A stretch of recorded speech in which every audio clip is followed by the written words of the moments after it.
এই বাড়িতে হয় তোর বউ থাকবো নইলে আমি থাকুম। না আম্মা, তোমার কোনো জায়গায় যাইতে হইব না। এ বাড়ির থেকে যদি কারো যাইতে হয় তাহলে মনেই যাইব। তো জানি মনের তোমার পছন্দ না, মনে তোমার কথা মতো সব কাজ কাম করে না, ও তোমার কথা মতো চলে না। তুমি যখন তোমার বোনের মায়া রুমকিরে আমার বিয়ে করতে কইছিলা, আমি ওরে বিয়ে করি নাই। আমি তোমার মতের বিরুদ্ধে গিয়া মনিরে বিয়ে করছিলাম। দোষটা আসলে আমারই।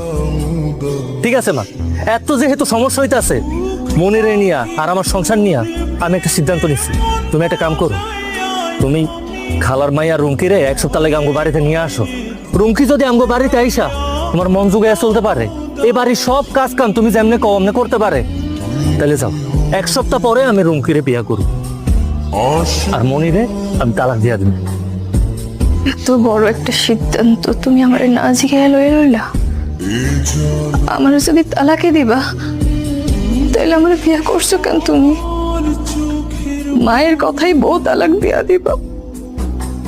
দেখুন, আমি এই বিষয়টা নিয়ে তোমার সাথে একটা কথাও বলতে চাই না। আমি যে সিদ্ধান্তটা নিচ্ছি অনেক ভাইবা চিন্তা নিচ্ছি। রুমকি আপা, একদম সুন্দর করে বাড়িটা ঝাড়ু দিবা, যাতে আমার ভাই জানাইয়া দেখা একদম খুশি হয়ে যায়। তাহলে তো তুমি এবারে বউ হইতে পারবা। আর তুই কোনো চিন্তাই করিস না, তুই শুধু দেখ আজকে এমন ভাবে উঠান ঝাড়ু দিমো যে আরো এক সপ্তাহ কোনো উঠান ঝাড়ু দেওয়া লাগবে না। ঝাড়ু দাও, তাড়াতাড়ি ঝাড়ু দাও। আরে রুমকি, আইসাই ঝাড়ু দিতেছিস কেন? যা কাপড় চোপড় বদলা যা। কিছু কও না খালা, সকাল সকাল উঠান ঝাড়ু না দিয়ে ঘরে যাওয়া যায়? তুমি ঘরে যাও, আমি উঠান ঝাড়ু দিতেছে। যা। দেখছস, রুমকি আইসাই বাসি বাড়ির ঝাড়ু দেওয়া শুরু করছে। আর রুমকি আইসা পড়ছে, তাহলে তো খুব ভালো। তোমার আর কোনো কষ্ট থাকবো না, কোনো কাম কাজও করতে হইব না।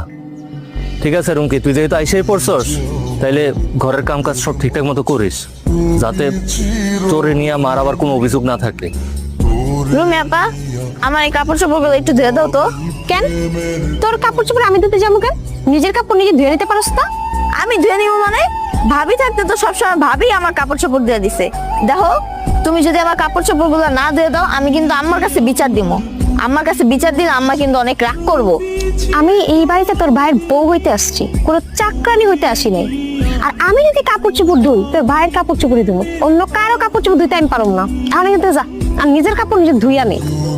ওই রান্না চড়াইছোস, চালাই রাম, তুই তো খাইতে আয়া পড়ব।